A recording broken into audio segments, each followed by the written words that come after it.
For centuries, the default Christian posture toward the rest of the world was strict exclusivism. This approach was anchored by a specific interpretation of Acts 4:12, the claim that salvation exists in no other name but Jesus. In the ancient world, that verse was a defiant claim of sovereignty against local political authorities. But as Christianity gained imperial power, that defiant claim was gradually applied as a tool for absolute dominance over other cultures. This posture left a specific trail of historical events.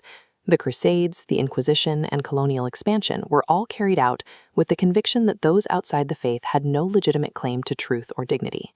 This rhetoric of exclusion evolved over centuries, hardening into a cultural climate where an entire group could be categorized as a threat to the faith. This provided the fertile soil for the anti-Semitism that preceded the Holocaust. A theology that demands the erasure of others prepares the core message of the faith it claims to protect. Modern society recognized this historical trauma and attempted an overcorrection. We call this approach pluralism, the idea that all religious traditions are completely equal. This diagram illustrates pluralism. It seeks peace by arguing that every spiritual path moves toward the exact same destination, regardless of specific teachings. But this creates peace by making everything identical. It erases the unique identity of each tradition, including the distinct claims of Jesus. This leaves the modern believer at a crossroads. We cannot return to the violent history of exclusivism, and we cannot accept the total identity erasure of pluralism. We need a third way. Eden theology approaches this dilemma through a framework known as inclusivism.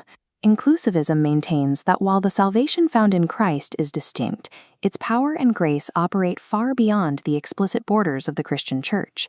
The theological anchor for this is found in the first chapter of John, which describes God as the true light that gives light to every person. This suggests a grace that reaches humanity as a whole.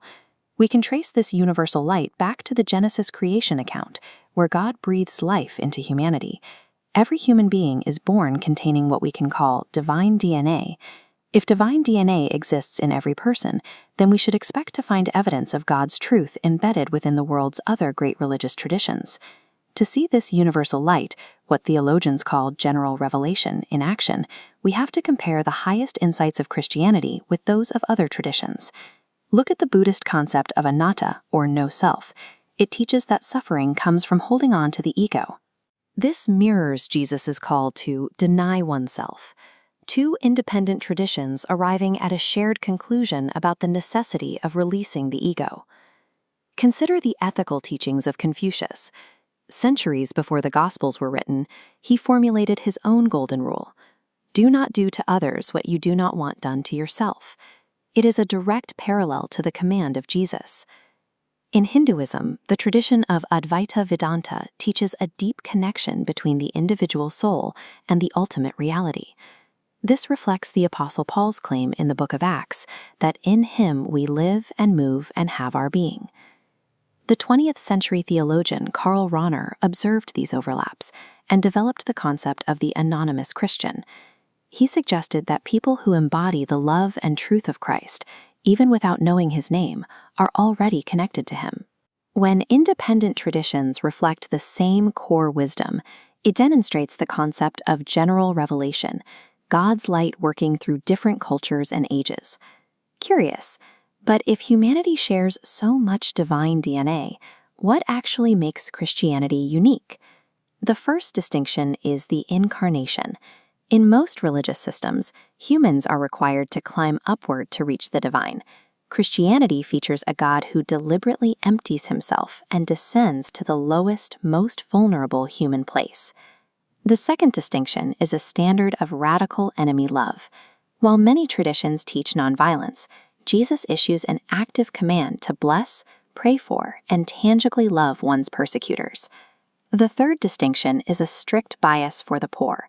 Throughout his ministry, Jesus explicitly identifies God with the marginalized and the outcast of society. Christianity brings a self-emptying contribution to humanity's shared table of wisdom. It maintains its distinct identity without needing to reject the insight of others. Theologian Hans Kung argued global stability requires peaceful religious interaction.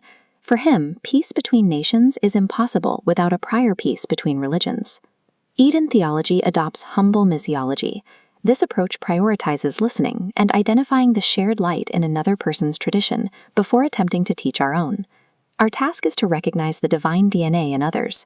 When we bring our distinct core of enemy love to the table, we can work together to make the world look a little more like Eden.